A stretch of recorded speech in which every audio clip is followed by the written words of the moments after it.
안녕하세요, 여러분. 오늘은 정말 믿기 어려운 이야기를 가져왔습니다. 몽골의 한 게르촌에 살던 소년이 있었어요. 이 소년에게는 특별한 편견이 하나 있었죠. 바로 한국에 대한 것이었습니다. 그런데 어느 날 이 소년의 가족에게 생각지도 못한 재앙이 닥쳤어요. 그리고 모든 희망이 사라진 그 순간 예상치 못한 곳에서 도움의 손길이 나타났습니다. 바로 그가 그토록 의심했던 그 나라 한국에서 말이에요. 과연 무슨 일이 일어났을까요? 그리고 이 소년의 마음은 어떻게 변했을까요? 그 전에 잠깐 1초 만에 누를 수 있는 좋아요와 구독 버튼 눌러주시면 영상 제작에 큰 도움이 됩니다. 바로 이야기 시작하겠습니다. 저는 바야르입니다. 2018년 제가 15살이었을 때부터 이야기해 볼게요. 그때 저는 한국이라는 나라를 정말 싫어했어요. 아니, 정확히 말하면 불신했다고 해야겠네요. 왜냐하면 몇 년 전에 정말 충격적인 일을 겪었거든요. 2015년 저희 동네에 한국 회사가 들어온다고 했을 때였습니다. 모든 사람들이 기대했죠. 드디어 일자리가 생기고 우리 게르촌도 발전할 거라고요. 그 회사는 의류 제조업체였어요. 몽골의 저렴한 인건비를 이용해서 옷을 만든다고 했습니다. 동네 사람들 10명 정도가 취업했어요. 저희 아버지도 그중 한 분이셨고요. 아버지는 정말 기뻐하셨어요. 그동안 목동 일만 하다가 정식 직장을 갖게 된 거니까요. 매달 정해진 급여를 받을 수 있다는 게 얼마나 안정적인지 모르셨습니다. 처음 몇 달은 정말 좋았어요. 급여도 제때 나왔고 한국 관리자들도 친절했습니다. 동네 분위기도 완전히 달라졌죠. 모두들 한국 회사 덕분에 살만해졌다고 좋아했어요. 하지만 6개월이 지나면서 이상한 일들이 생기기 시작했어요. 먼저 급여 지급이 늦어지기 시작했습니다. 한 주, 2주씩 밀리더니 나중에는 한 달치도 밀렸어요. 한국 관리자들은 본사에서 자금이 늦어지고 있다고 설명했어요. 조금만 기다리면 된다고 곧 해결될 거라고 했죠. 순진했던 저희는 그 말을 믿었어요. 그런데 어느 날 아침 정말 충격적인 일이 일어났습니다. 공장 문에 자물쇠가 채워져 있는 거예요. 그리고 벽에는 한국어로 된 공지문이 붙어 있었어요. 한국어를 읽을 수 있는 사람이 없어서 며칠 후에야 내용을 알 수 있었어요. 경영 악화로 인한 철수라는 내용이었죠. 밀린 급여에 대한 언급은 없었습니다. 아버지를 포함한 모든 직원들이 하루아침에 일자리를 잃었어요. 그것도 2달치 급여를 받지 못한 채로요. 그 돈은 저희 가족에게는 정말 큰 돈이었거든요. 동네 사람들은 분노했어요. 어떻게 이럴 수 있냐고, 약속은 뭐가 됐냐고 소리쳤어요. 하지만 한국 회사 사람들은 이미 몽골을 떠난 후였습니다. 그날 아버지가 집에 돌아오시던 모습을 지금도 기억해요. 어깨가 축 늘어져 있고 눈에는 절망이 가득했어요. 평생 성실하게 일해온 분이 이런 배신을 당하신 거예요. 아버지는 제게 말씀하셨어요. 한국 사람들은 믿을 수 없다고, 말만 그럴듯하게 하지 진심은 없는 사람들이라고요. 그때 아버지의 목소리에는 깊은 실망이 담겨 있었어요. 어머니도 눈물을 흘리셨어요. 그 급여로 저희 남매 학비를 낼 예정이었거든요. 하지만 모든 계획이 물거품이 됐어요. 저는 그의 학교를 중간에 그만둬야 했습니다. 그 사건 이후로 저는 한국에 대해 정말 나쁜 인상을 갖게 됐어요. 한국 드라마가 몽골에서 인기를 끌어도 전혀 관심이 없었죠. 오히려 역겨웠습니다. 친구들이 한국 음악을 들을 때도 고개를 저었어요. 왜 저런 나라 음악을 좋아하냐고 핀잔을 주기도 했죠. 한국 과자나 라면도 절대 사 먹지 않았어요. 학교에서 한국어 수업이 생겼을 때도 절대 듣지 않았어요. 왜 그런 나라 언어를 배워야 하냐고 투덜거렸죠. 선생님이 한국 문화에 대해 설명할 때마다 속으로 비웃었어요. 제 친구 톡토크도 비슷한 생각이었어요. 톡토크의 아버지도 같은 회사에서 일하다가 해고당하셨거든요. 저희는 자주 만나서 한국에 대한 불만을 토로했습니다. 우리는 한국 사람들이 약속을 지키지 않는다고 생각했어요. 자기들 이익만 생각하고 몽골 사람들을 하등하게 본다고 여겼죠. 그런 편견이 제 마음속에 단단히 자리 잡았어요. 동네 어른들도 마찬가지였어요. 한국 회사 얘기만 나오면 모두들 혀를 찼어요. 또 다른 한국 기업이 진출한다는 소식이 들리면 절대 속으면 안 된다고 경고했습니다. 저는 그때 정말 순진했어요. 한 회사의 잘못된 행동을 한국 전체의 문제로 일반화해버린 거죠. 하지만 15살 소년에게는 그게 전부였어요. 어머니만은 조금 달랐어요. 모든 한국 사람이 나쁜 건 아닐 거라고 하시더군요. 하지만 저는 듣지 않았어요. 한 번 속은 건으로 충분했거든요. 그때의 저는 정말 고집이 셌어요. 한국과 관련된 모든 것을 거부했죠. 한국 상품도 사지 않았고 한국 관련 뉴스도 보지 않았어요. 심지어 한국 관광객을 봐도 좋지 않은 시선으로 바라봤어요. 저는 그때 생각했어요. 한국이라는 나라와는 평생 상관없이 살 거라고요. 그들의 도움도 필요 없고 그들과 어떤 관계도 맺고 싶지 않다고요. 하지만 인생이라는 게 정말 알 수 없는 거더라고요. 제가 그토록 싫어했던 그 나라가 나중에 제 인생을 완전히 바꿔놓을 줄 그때는 꿈에도 몰랐어요. 그저 한국에 대한 나쁜 기억만 가득했던 15살 소년이 있었을 뿐이었죠. 편견이라는 단단한 벽으로 마음을 둘러싸고 살던 아이였습니다. 그 벽이 언젠가 무너질 줄은 상상도 못했어요. 2019년 겨울 저희 가족에게 정말 끔찍한 일이 일어났습니다. 그해 겨울은 유난히 추웠어요. 몽골어로 조드라고 부르는 극한의 추위가 몇 달째 계속됐죠. 12월 15일 밤이었어요. 평소처럼 저녁을 먹고 있는데 갑자기 어머니가 머리를 감싸 쥐시더니 쓰러지셨어요. 아무 전조도 없이 갑자기 의식을 잃으신 거예요. 그 순간 저는 정말 당황했어요. 어머니가 바닥에 쓰러져 계시는데 숨을 제대로 쉬지 못하시는 거예요. 아버지와 저는 어떻게 해야 할지 몰라서 우왕좌왕했죠. 급히 이웃집에 도움을 요청해서 어머니를 병원으로 모셨어요. 그런데 응급실에 도착하기까지 정말 오래 걸렸어요.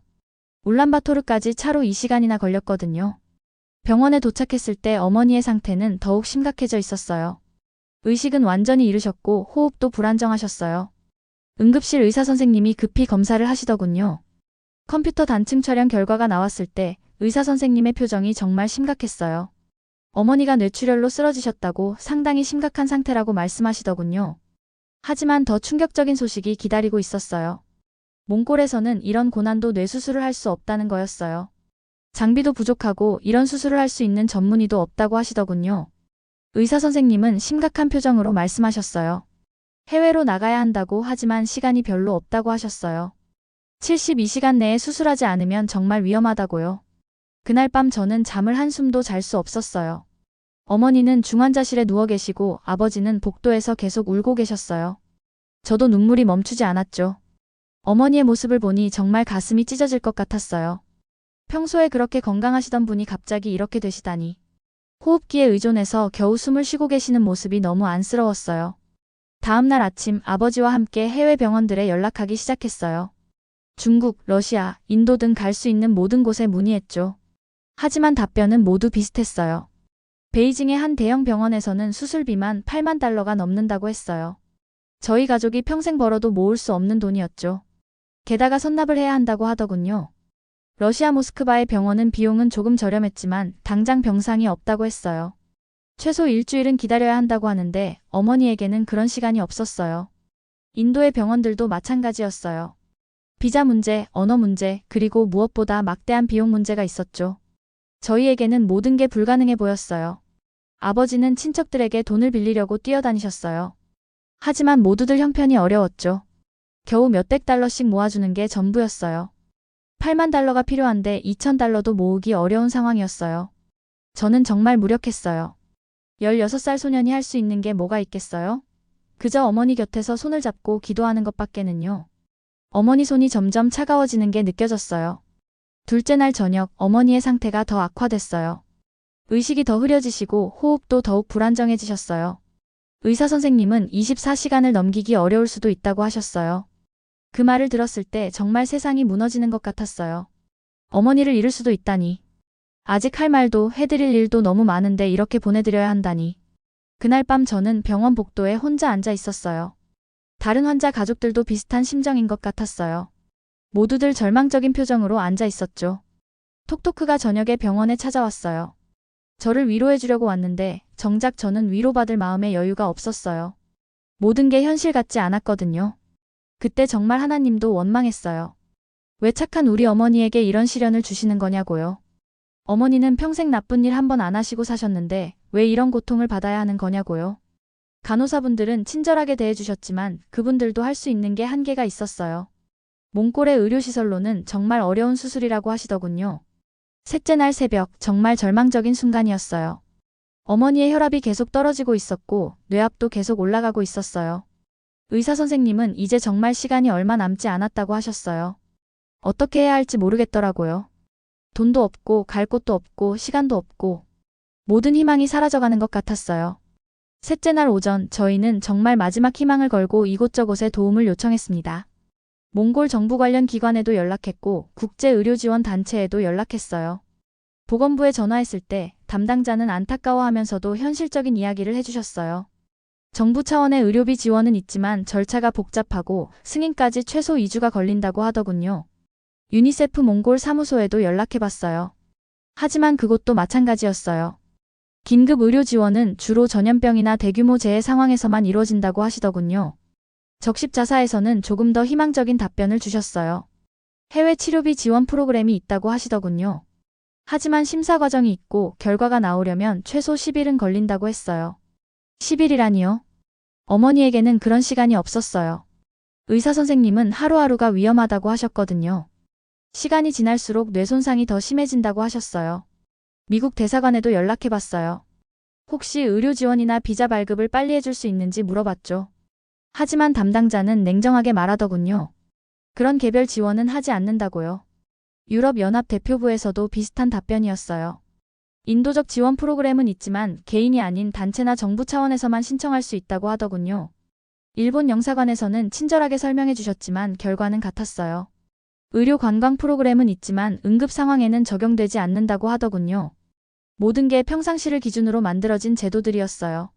중국 대사관에서는 더 실망스러웠어요. 의료 비자는 발급해 줄 수 있지만 치료비는 본인 부담이라고 하더군요.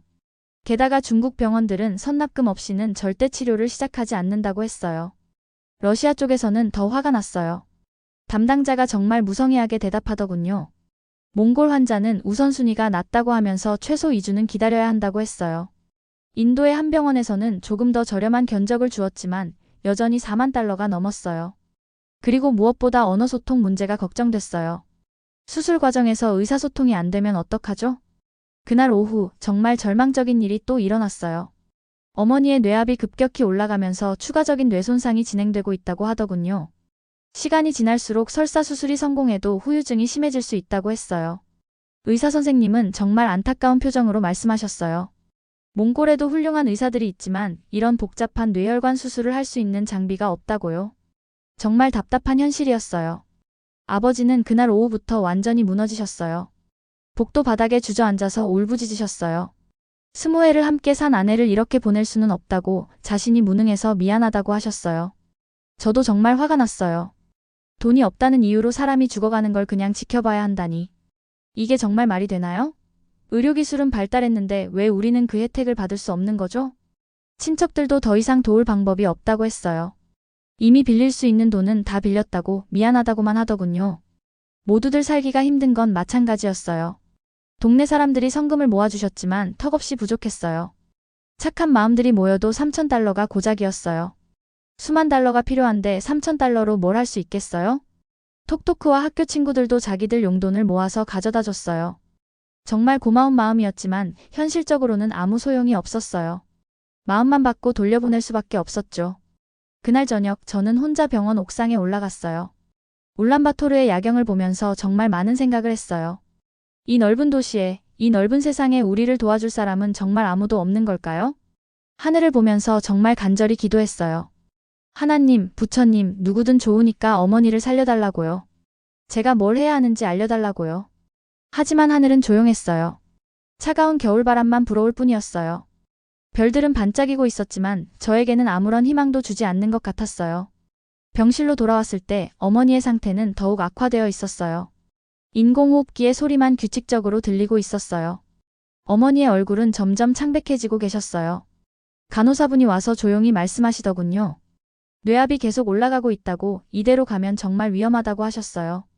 기적이 일어나지 않는 한 어려울 거라고요. 기적. 그때 저는 정말 기적을 간절히 바랐어요. 누군가 나타나서 어머니를 살려주길, 누군가 도움의 손길을 내밀어 주길 바랐어요. 하지만 현실은 너무 냉혹했어요. 새벽 2시가 되어도 3시가 되어도 아무도 오지 않았어요. 전화도 오지 않았어요. 그저 시간만 무정하게 흘러가고 있었죠. 어머니의 생명이 점점 사라져가는 걸 지켜보는 것만큼 고통스러운 일은 없었어요. 저는 그때 정말 이 세상을 원망했어요. 왜 이렇게 불공평한 거죠?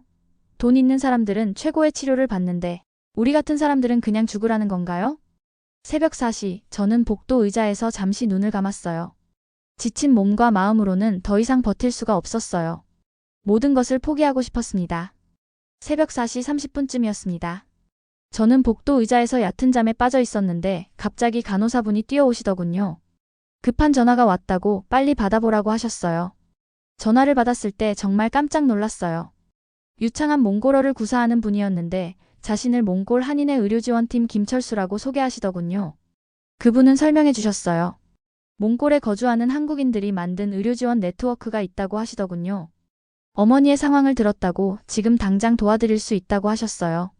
저는 처음에 꿈인 줄 알았어요. 한국이요? 제가 그토록 싫어했던 한국에서 연락이 온 거였어요? 하지만 김철수 씨의 목소리는 정말 진지했어요. 김철수 씨는 계속 말씀하셨어요. 한국에는 세계적 수준의 뇌외과 병원들이 있다고 자신들이 한국의 병원과 연결해 드릴 수 있다고 하시더군요. 30분 후 정말 놀라운 일이 일어났어요. 울란바토르에 거주하는 한국인 의사 박민수 씨가 병원에 도착한 거예요. 그분은 한국에서 뇌외과 전문의로 일하다가 몽골에 와서 의료봉사를 하고 계셨어요. 박 선생님이 저에게 말씀하셨어요. 걱정하지 마세요. 어머님을 반드시 살려드리겠습니다.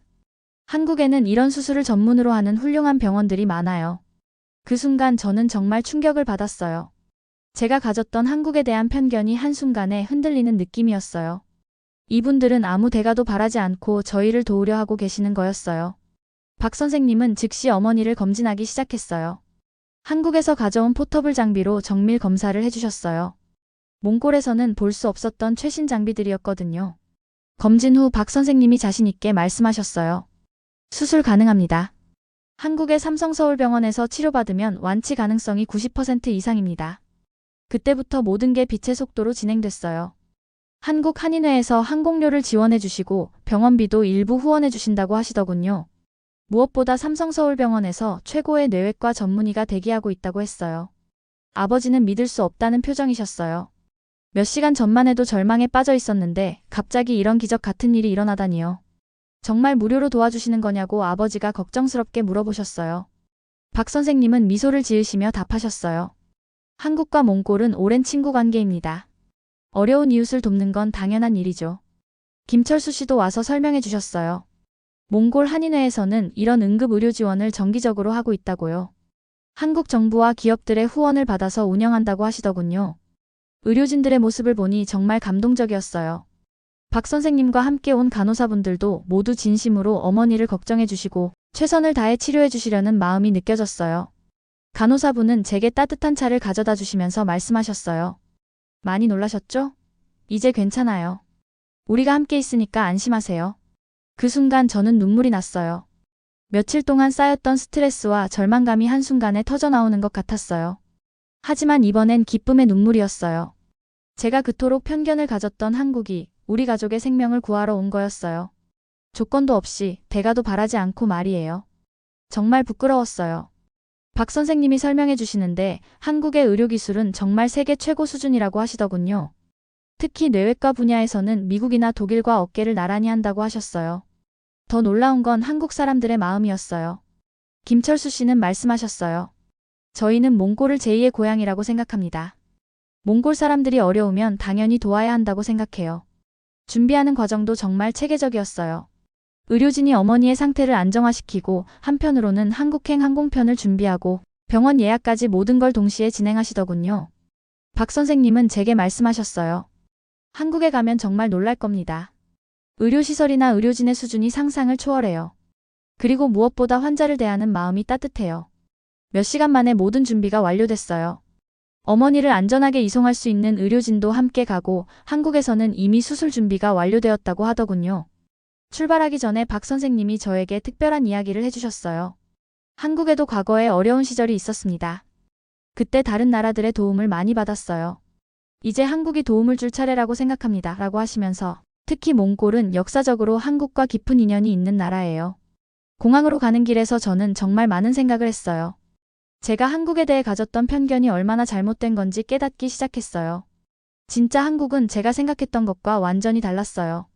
비행기에 오르면서 저는 마음속으로 다짐했어요. 한국에 가서 어머니가 완치되면 제가 가졌던 편견에 대해 사과하고 싶다고요. 그리고 한국이라는 나라를 제대로 알고 싶다고요. 삼성서울병원에 도착했을 때 저는 정말 다른 세상에 온 것 같았습니다. 병원 자체가 하나의 거대한 도시 같았어요. 그리고 무엇보다 놀라운 건 의료진들의 전문성과 시설의 규모였어요. 공항에서부터 병원까지 이송하는 과정도 정말 체계적이었어요. 전용 앰뷸런스에는 이동형 중환자실 시설이 완비되어 있었고, 이송 중에도 어머니의 상태를 실시간으로 모니터링할 수 있었어요. 병원에 도착하자마자 응급실에서 대기하고 있던 의료진들이 즉시 어머니를 인수받았어요. 정말 훈련된 팀워크였어요. 각자의 역할이 명확하게 정해져 있고 한치의 실수도 없이 움직이시더군요. 담당 주치의인 박 교수님은 뇌외과 분야의 권위자셨어요. 그분이 어머니의 컴퓨터 단층 촬영과 자기 공명 영상 사진을 보시더니 정확한 진단을 내려주셨어요. 박 교수님이 설명해 주시는데 어머니는 뇌동맥류 파열로 인한 지주막하 출혈이라고 하시더군요. 매우 위험한 상황이지만 적절한 치료를 받으면 충분히 회복 가능하다고 하셨어요. 제가 가장 놀란 건 진단 장비였어요.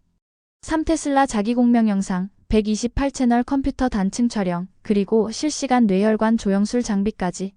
몽골에서는 상상도 할 수 없는 최첨단 장비들이었어요. 박 교수님은 수술 방법에 대해 자세히 설명해 주셨어요. 혈관 내 시술을 통해 파열된 동맥류를 막는 코일 색전술을 사용하겠다고 하시더군요. 혈관 내 시술이라는 건 정말 놀라운 기술이었어요. 뇌를 직접 열지 않고도 혈관을 통해 치료하는 방법이라고 하시더군요. 회복 시간도 훨씬 빠르고 부작용도 적다고 했어요. 수술실을 구경할 기회가 있었는데 정말 공상과학 영화에서나 볼 법한 장비들이었어요. 실시간 3차원 영상으로 뇌혈관을 볼 수 있는 시스템, 로봇 보조 수술 장비, 그리고 인공지능 기반 수술 계획 시스템까지. 간호사분이 설명해 주셨어요. 이 병원은 아시아에서 가장 많은 뇌혈관 수술을 시행하는 곳 중 하나라고 하시더군요. 세계 각국에서 의사들이 연수를 받으러 온다고 하셨어요. 수술 당일 정말 놀라운 광경을 목격했어요. 수술실에는 의사 4명이 팀을 이뤄서 각자의 역할을 완벽하게 수행하고 있었어요. 마치 정교한 시계처럼 움직이시더군요. 실시간으로 수술 과정을 볼 수 있는 모니터가 있었는데 정말 정밀했어요. 혈관 안으로 가는 도관이 1mm도 틀리지 않고 정확한 위치로 가는 모습이 마치 예술 작품 같았어요. 박 교수님은 수술 중에도 계속 저희에게 상황을 설명해 주셨어요. 지금 파열된 동맥류 부위에 정확히 접근했습니다. 코일 삽입이 성공적으로 진행되고 있어요. 수술 시간은 생각보다 짧았어요. 3시간 만에 모든 과정이 끝났어요. 전통적인 개두술이었다면 8시간 이상 걸렸을 거라고 하시더군요. 수술이 끝났을 때 박 교수님이 웃으시면서 말씀하셨어요. 완벽하게 성공했습니다. 동맥류가 완전히 차단됐고 출혈도 멈췄어요. 그 순간 저는 정말 감격했어요. 며칠 전만 해도 포기해야 할 것 같았던 어머니가 이렇게 완벽하게 치료받을 수 있다니. 한국의 의료기술이 정말 대단하다는 걸 실감했어요. 더 놀라운 건 회복 과정이었어요. 다음 날부터 어머니가 의식을 되찾으시기 시작했어요. 그리고 사흘 후에는 거의 정상 상태로 돌아오셨죠. 박 교수님이 말씀하셨어요. 한국의 뇌혈관 치료 기술은 세계 최고 수준입니다. 특히 이런 응급 상황에서의 성공률이 95% 이상이에요. 병원에서 만난 다른 환자들 이야기도 놀라웠어요. 카자흐스탄에서 온 환자는 한국에서만 가능한 뇌종양 제거술을 받으러 왔다고 했어요. 러시아에서는 수술이 불가능하다고 판정받았는데 한국에서는 성공적으로 치료받았다고 하더군요. 동남아시아에서 온 환자 가족은 한국의 의료진들이 정말 헌신적이라고 했어요. 환자 한 명 한 명을 정말 소중하게 대해준다고 마치 가족처럼 걱정해준다고 하더군요. 의료진들의 전문성도 정말 인상 깊었어요. 박 교수님은 매년 수백 건의 뇌혈관 수술을 집도하시는 분이었어요. 그런데도 어머니 한 분에게 최선을 다하시는 모습이 정말 감동적이었어요. 간호사분들의 세심한 배려도 놀라웠어요.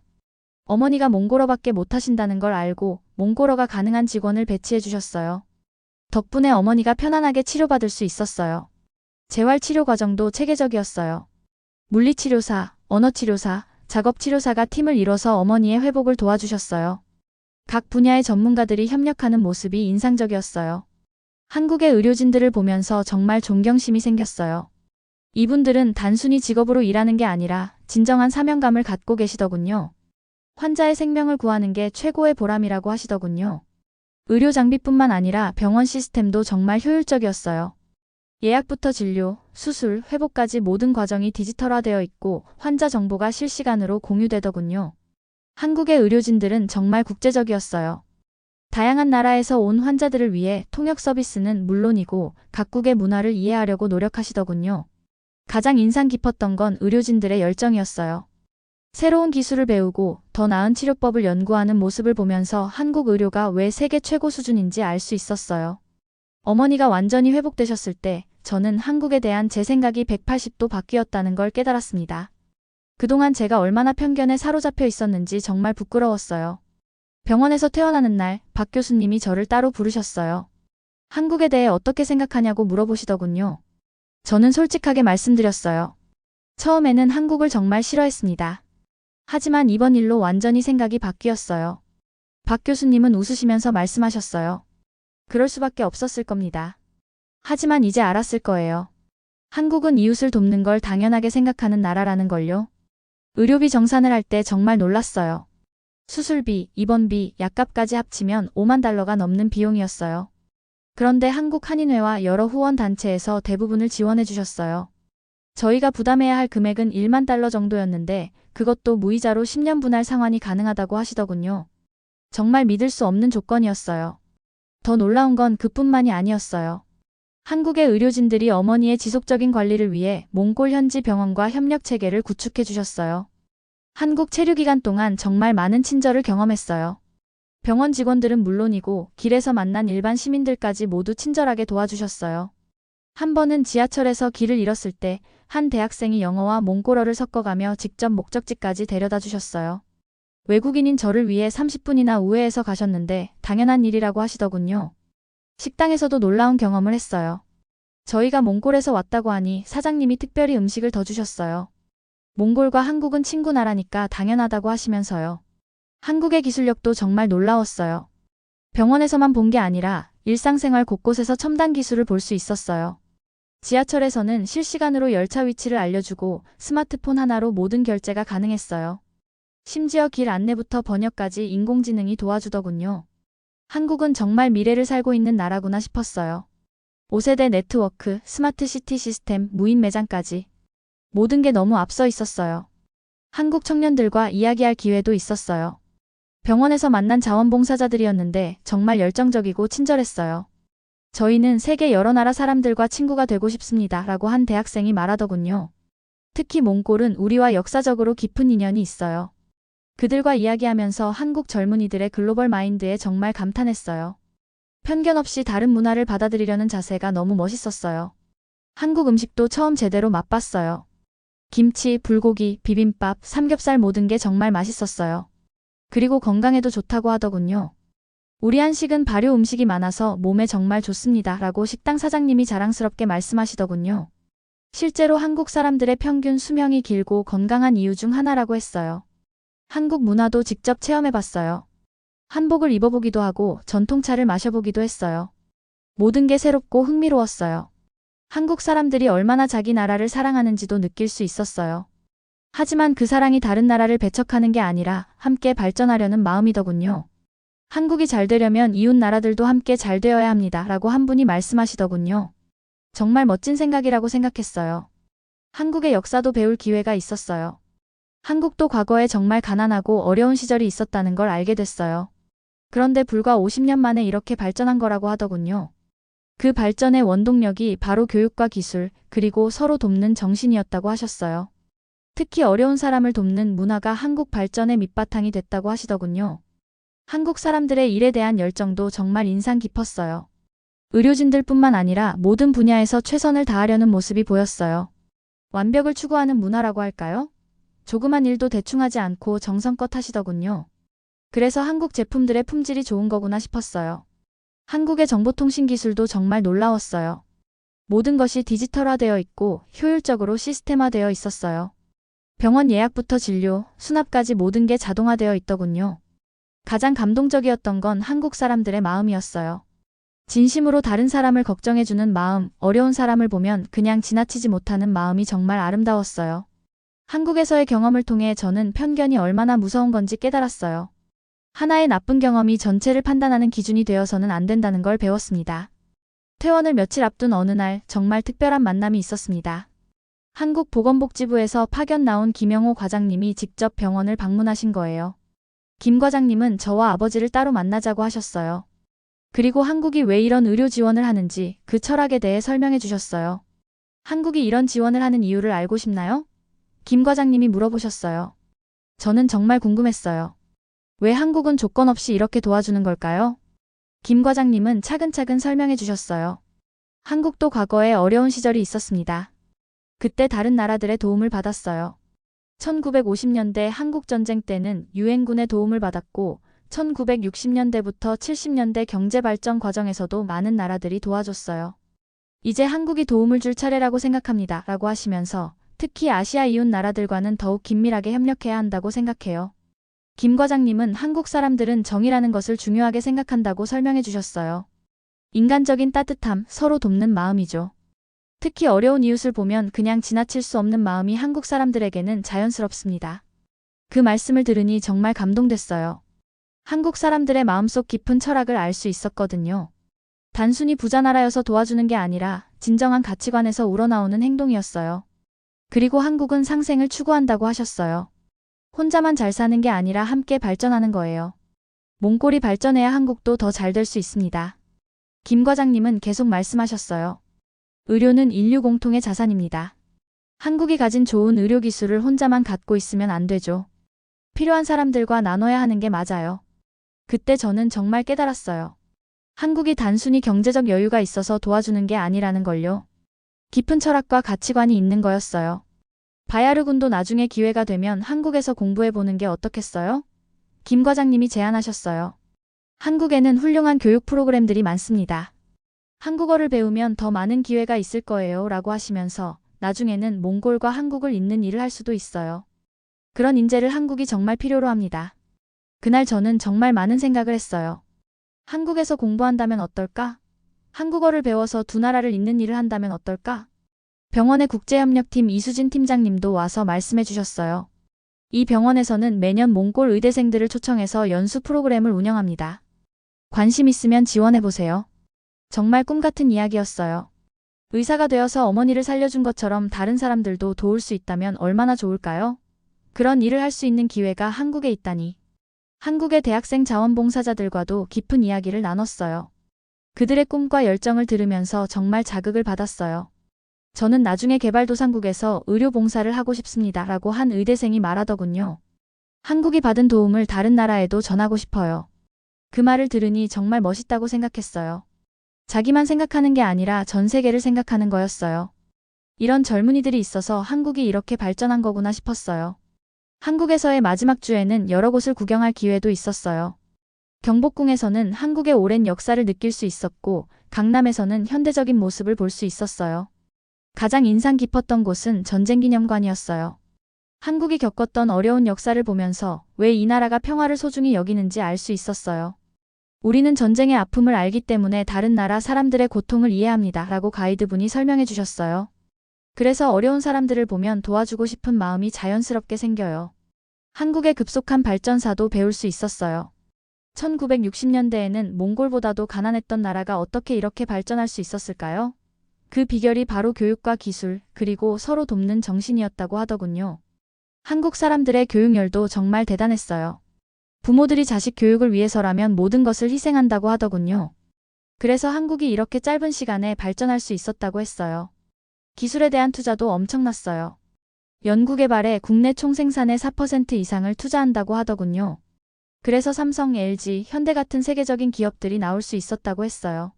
하지만 가장 중요한 건 사람에 대한 투자라고 하시더군요. 한국의 진짜 자원은 사람입니다. 교육을 통해 사람을 키우는 게 한국 발전의 원동력이었어요. 한국 사람들은 위기를 기회로 바꾸는 능력이 뛰어나다고 하셨어요. 어려운 상황이 닥치면 포기하지 않고 더 열심히 노력해요. 그리고 서로 힘을 합쳐서 극복하죠. 한국에서의 한 달은 정말 제 인생을 바꿔놓았어요. 편견은 완전히 사라졌고 대신 깊은 감사와 존경의 마음이 생겼어요. 그리고 무엇보다 저도 언젠가는 이런 도움을 줄 수 있는 사람이 되고 싶다는 꿈이 생겼어요. 몽골로 돌아가는 날 정말 아쉬웠습니다. 한 달 동안 저에게 새로운 세상을 보여준 한국을 떠나기가 싫었어요. 공항에서 박 교수님과 의료진들이 배웅을 나와주셨어요. 그리고 저에게 특별한 선물을 주셨어요. 이건 한국어 공부 교재예요. 꼭 한국어를 배워서 다시 만나요. 박 교수님이 말씀하셨어요. 그 순간 저는 다짐했어요. 꼭 한국어를 배워서 다시 한국에 오겠다고요. 그리고 저도 누군가를 도울 수 있는 사람이 되겠다고요. 몽골에 도착해서 가장 먼저 한 일은 친구들에게 한국 이야기를 해주는 것이었어요. 특히 톡토크에게는 정말 자세히 설명해줬어요. 정말이야? 그 한국이? 톡토크도 처음에는 믿지 못하더군요. 저는 사진과 영상을 보여주면서 설명했어요. 한국 의료진들의 친절함, 첨단 의료기술, 그리고 무엇보다 조건 없는 도움을 말이에요. 톡토크도 점점 표정이 바뀌더군요. 우리가 너무 편견을 가졌던 것 같아 하면서 미안해했어요. 학교에서도 제 경험을 발표할 기회가 있었어요. 처음에는 학생들도 의심스러워했지만 제 이야기를 들으면서 점점 관심을 보이기 시작했어요. 선생님, 저도 한국어를 배우고 싶어요. 한 친구가 말하더군요. 그때부터 저는 본격적으로 한국어 공부를 시작했어요. 매일 2시간씩 한국어를 공부하고 한국 드라마도 보면서 연습했어요. 6개월 후 정말 놀라운 소식을 들었어요. 한국 정부에서 몽골 학생들을 위한 장학금 프로그램을 만들었다는 거였어요. 박 교수님에게 연락드렸더니 정말 기뻐하시더군요. 바야르, 꼭 지원해봐요. 당신 같은 학생을 기다리고 있었어요. 장학금 시험을 준비하면서 정말 열심히 공부했어요. 한국어는 물론이고 한국 문화, 한국 역사까지 모두 공부했어요. 1년 후 드디어 합격 통지서를 받았어요. 서울대학교 의과대학 장학생으로 선발된 거였어요. 그날 저는 어머니께 말씀드렸어요. 엄마, 저 한국에서 의사 되어서 돌아올게요. 엄마를 살려준 것처럼 다른 사람들도 살릴 거예요.